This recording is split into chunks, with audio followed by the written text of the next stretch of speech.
gising na si Mang Celso. Sinusuklay ang kanyang kalabaw na parang kaibigan. 20 taon silang magkasamang nagtrabaho sa lupa na pag-aari ng iba, pero puso nilang nagmamayari. Kalabaw at araraw, magkasama sa pagod, walang reklamo, walang pahinga, walang luha. Ito ang buhay na hindi pinili ng karamihan, pero ito ang buhay na pinili ng nagpapakain sa lahat.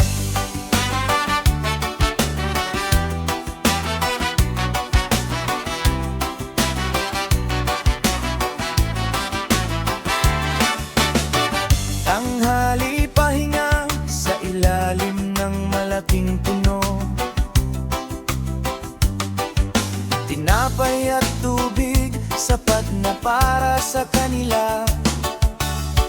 Ang kalabaw ay kumakain ng damo sa tabi, habang natutulog si Mang Celso nang walang pangarap na kailangan.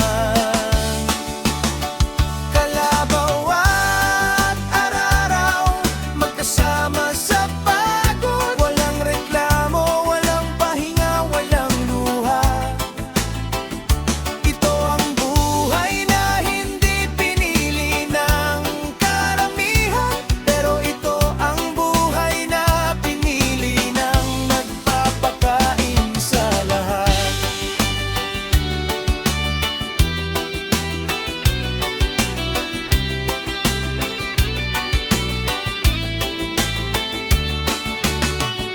Ang lupa ay nagbibigay kapag pinagtutuunan ng panahon. Ang kamay na nagtatrabaho ay hindi kailanman nauuhaw.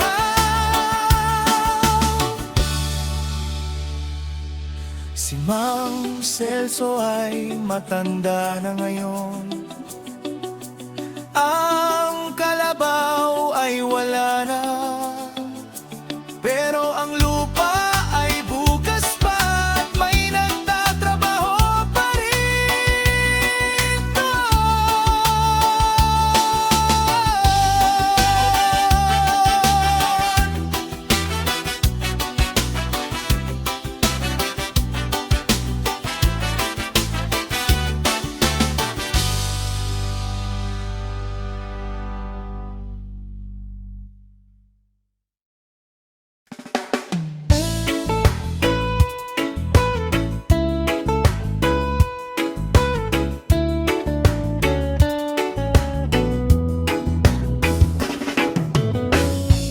Lingguhang isa sa lumang simbahang bato,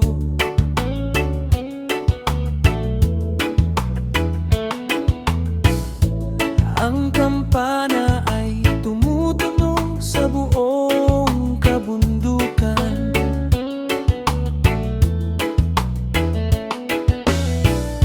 Nakasuot ng puting damit ang mga bata, sabay-sabay na pumupunta sa iisang pintuan. Simbahan ng bayan, dito nagsisimula at nagtatapos ang bawat mahalagang sandali ng aming buhay. Biniyak, kasal, libing, lahat dito dumadaan sa harap ng parehong altar na saksi sa lahat.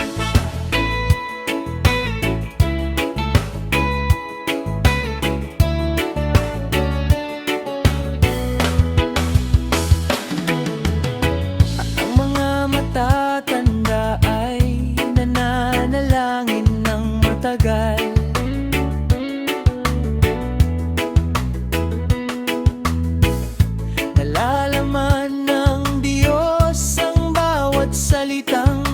sa puso nila.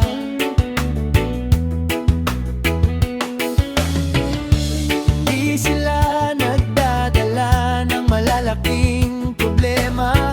Ang pagpapatira pa lamang sapat na para sa kanila. Simbahan ng bayan, dito nagsisimula at nagtatapos ang bawat mahalagang sandali ng aming buhay. Kahit lumipas ang maraming taon at henerasyon, ang simbahang bato ay nakatayo pa rin. At ang mga tagubo balang araw hahawak din ng rosaryo sa parehong bangko kung saan ako rin natutong manalangin.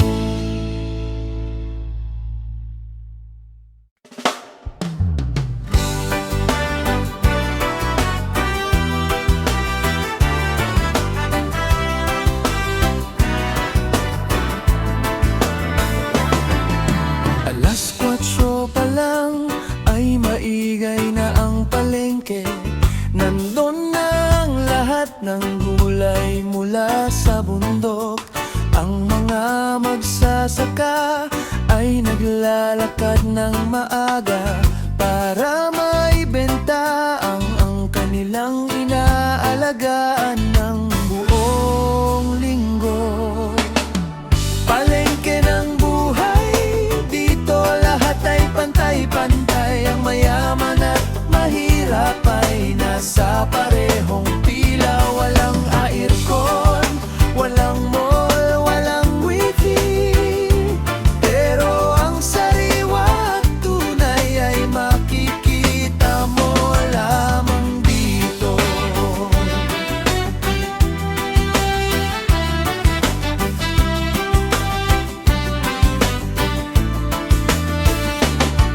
Nagtutulungan ang mga tindero sa pagbubuhat. Nagbibigayan ng tawad ng walang galit na nararamdaman ng bata ay ginagawang mensahero para sa sukli. Habang ang matatanda ay nagkukwento sa bawat transaksyon.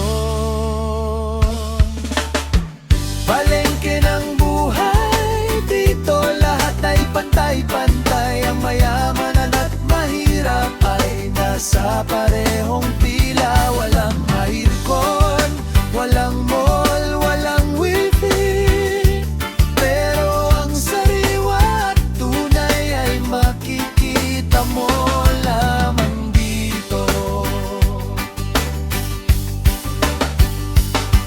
Pagsapit ng tanghali, unti-unting humihinto. Ang boses ng palengke ay nagiging tahimik, pero bukas sisigaw muli ang bawat tinig.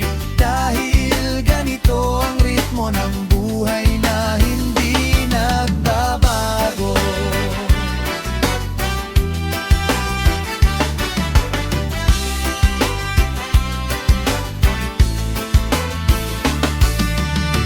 Palengke ng buhay, dito lahat ay pantay-pantay. Ang mayaman at mahirap ay nasa parehong pila. Walang aircon, walang mall, walang wifi, pero ang sariwa at tunay ay makikita mo lamang dito. Pero ang sariwa at tunay ay makikita mo lamang dito.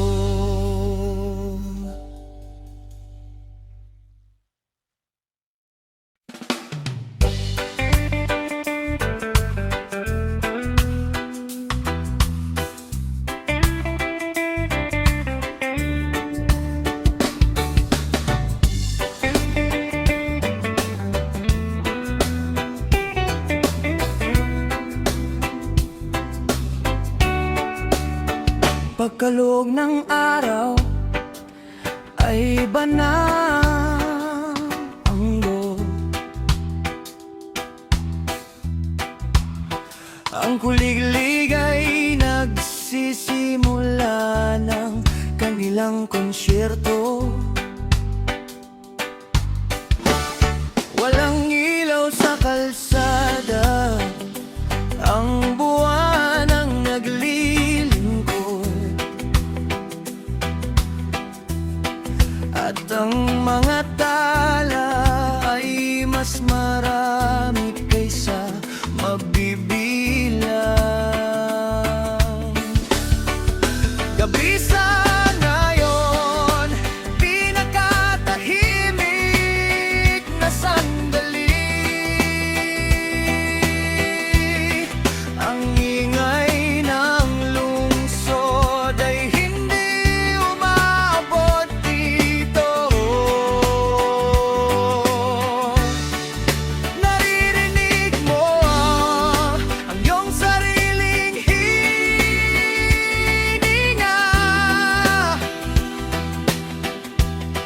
at sa katahikang iyon, natutuklasan mo ang sarili mo. Ang mga pamilya ay nagtitipon sa harap ng bahay. Walang telepono, ang usapan ay mukha sa mukha.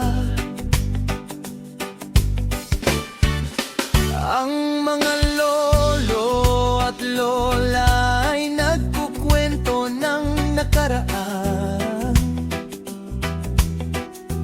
habang ang mga apo po ay bukas ang bibig sa mga kwento. Pati sa ngayon, pinakatahimik na sandali. Ang ingay ng lungsod ay hindi umabot dito. Naririnig mo ang iyong sariling hininga,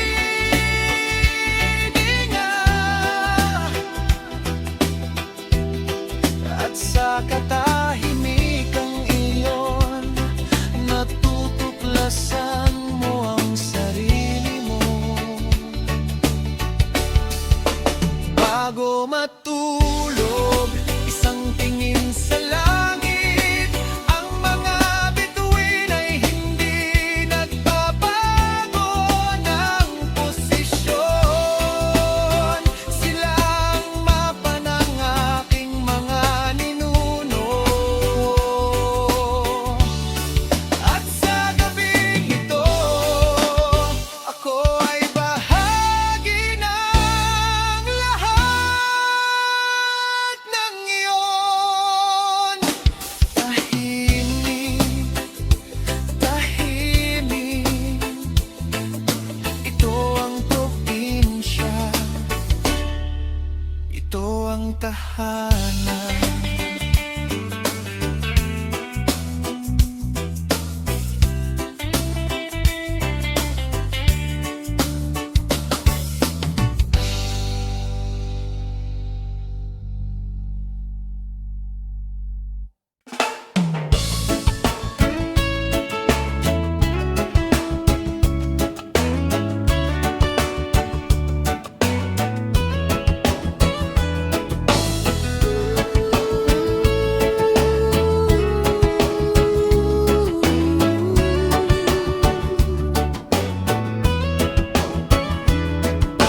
₱5 ang yelo sa tindahan ni Aling Rosa.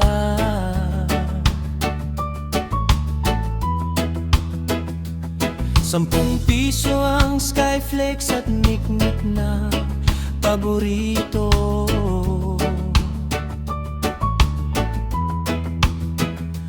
Utang-utang ang mga bata, pero hindi siya nagagawa. nagagalit dahil alam niya babayaran din ng mga magulang mamaya.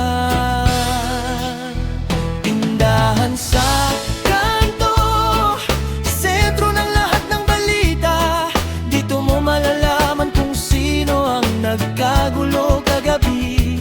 Dito mo mahahanap ang kailangan mo ngayon, at pati na rin ang kwento ng buong barangan.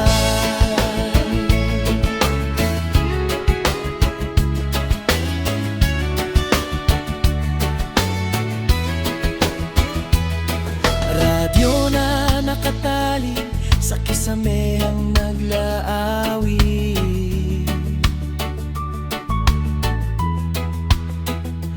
Habang pinipili ng matandang tamang sukli,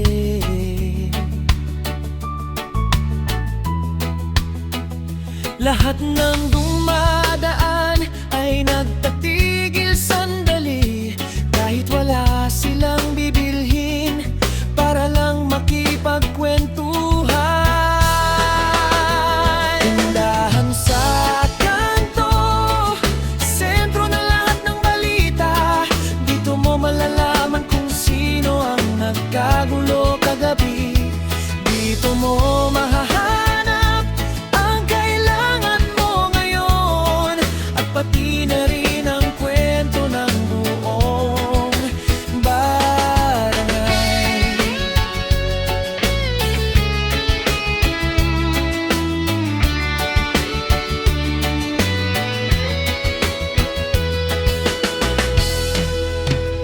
Nang magsara ang tindahan, isang kabanata ang natapos. Ang kanto ay aging tahimik na walang paliwanag.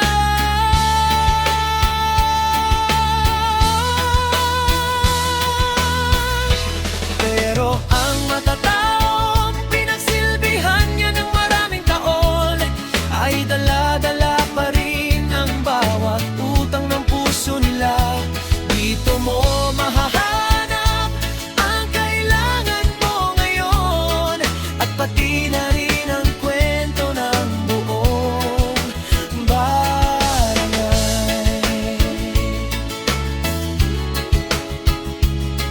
At pati na rin ang kwento ng buong barangay.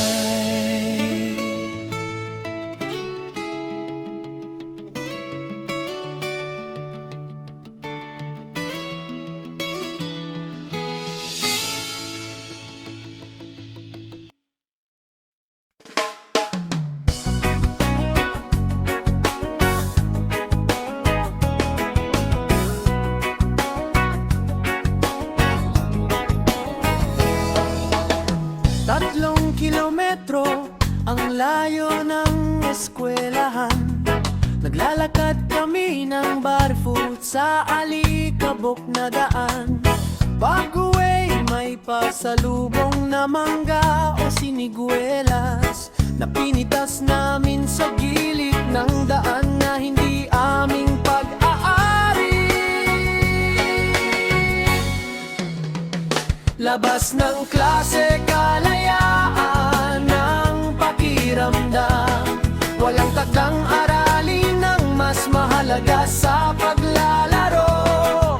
Sa ilog, sa puno, sa gitna ng palayan, doon kami natuto ng mga bagay na hindi na sa libro.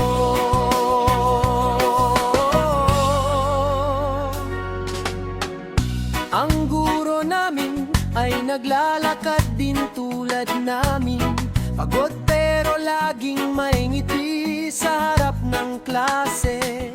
Minsan walang chalk, nagsusulat sa buhangin.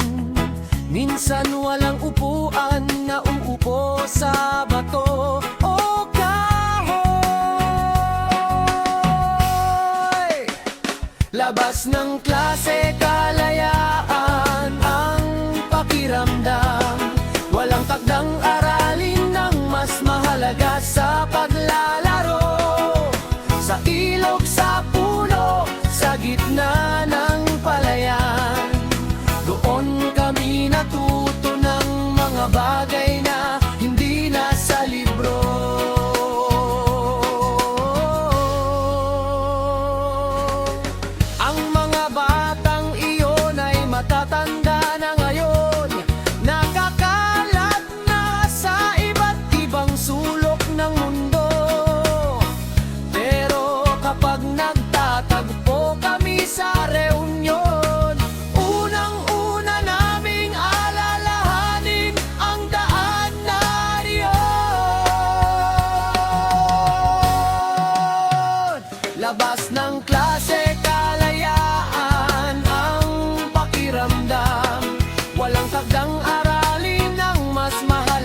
Gitara ni Kuya Pedro ay luma na kulang nota,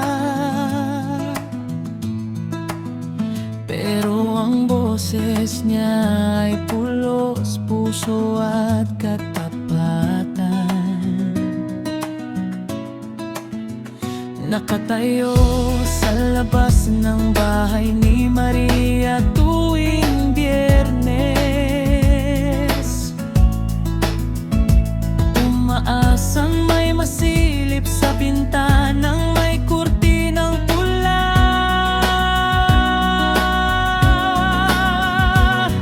Harana sa buwan, walang kailangan pang salita. Ang awit ay nagsasalita ng lahat ng hindi niya masabi sa probinsya. Ang pag-ibig ay ganito kaganda, simple lang, pero tunay at walang kunwari.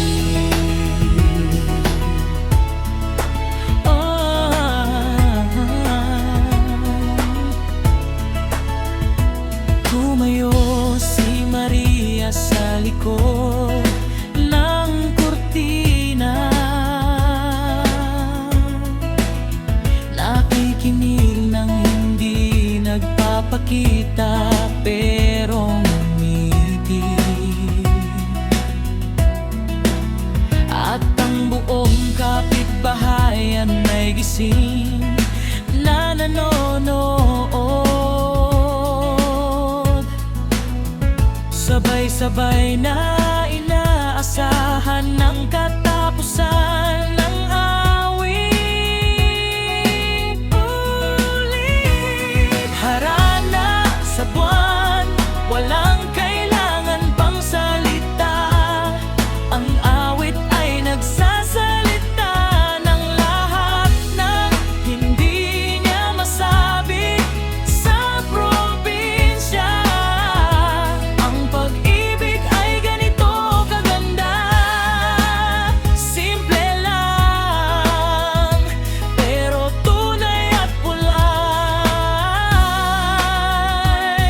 Hindi na ginagawa ang harana ngayon, pinalitan na ng mensahe at heart sa sulat na di nakikita. Pero sa mga lugar na malayo sa lungsod, may mga Pedro pa rin na nagtitiwala.